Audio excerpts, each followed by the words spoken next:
Və aleykum assalamatullah. Deməli, qardaş bir dənə şəkil göndərib, şəkildə belə şey qeyd olunur ki, yəni tısbağa çanağından çıxıb çanağın üstündə dayanıb, üstündə belə sözlər yazıb, azad olduğunu zənn edirdi, lakin özünü qoruyan şeyi itirdiyinin fərqində değildi.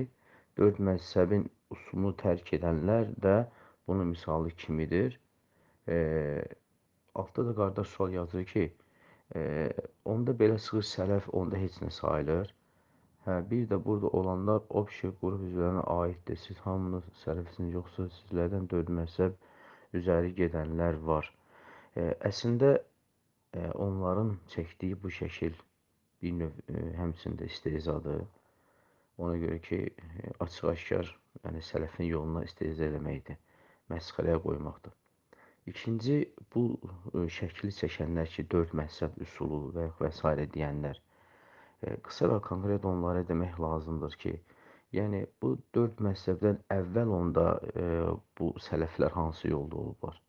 Yəni hamımız bilirik ki, İmam Əbu Hanifə rəhməhullah bu sahabelərə ən yaxın olan idi və ən axırıncı dörd məzhəb, deməli, dördüncü məzhəbin sahibi olan İmam Əhməd rəhməhullah təxminən 2-ci əsr ərəfələrində, 2-ci əsrin sonlarında belə dünyasını dəyişib. Yəni 2-ci əsr, hətta biraz da 3-cü əsrə keçmişdi. Yəni qısaca bu dörd məzhəbin tarixi təxminən 250-ci ilə qədər gəlir. Yəni hərisinin yaş fərqini, arasındakı ömür fərqini götürsən. Yaxşı, belə çıxır ki, bəs onda əgər bu dörd məzhəbdən çıxan, əgər onu şeyə qoyulan itin fərqində deyildisə, yaxşı, onda bu 250 əsr ildə, yəni bu 2 əsr yarımda gedən insanlar kimin yolunu gediblər? Yəni onlar dörd məzhəb əgər 2 əsr yarımda bitibsə, yəni ondan əvvəl gedənlər onda kimin yolunu gediblər ki? Yəni səhv yolda olublarmı?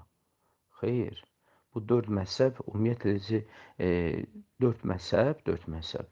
Bəli, əhlüsünnə məzhəblərindəndir. Amma sələflik nədir? Sələflik isə bu dörd məzhəbdən hansının Quran və sünnəyə daha yaxın olmasının yoludur ki, yəni bu dörd məsələdən hansı Quran və sünnəyə daha yaxınsa, onun dediyi Quran və sünnəyə daha müvafiqsə, bəli, sələflik də elə odur. Yəni, əslində sələflərin dedikləri dörd məsələdən qırağa çıxmır. Dörd məsələdən qırağa çıxmır. Amma sələflər özlərini konkret olaraq hansısa bir məzhəbə nisbət eləmir ki, biz Şafiyik, biz Hənəfiyik, biz Həmbəlik. Xeyr.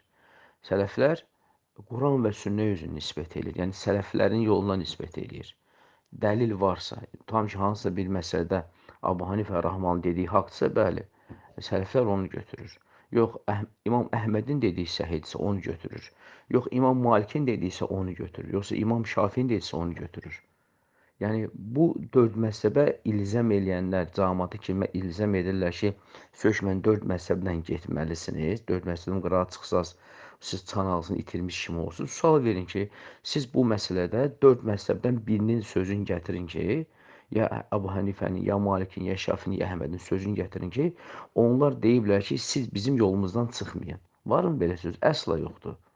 Əksinə, Əbu Hənifə, İmam Malik, İmam Şafi, İmam Əhmədin bir-birinə yaxın olan sözlər odur ki, bizim yolumuz səhih hədisdir.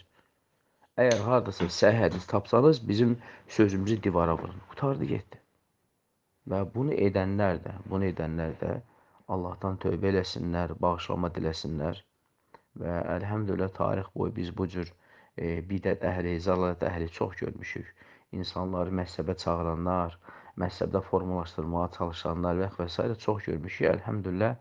Amma Allahın nurunun qarşısını heç kim ala bilməz.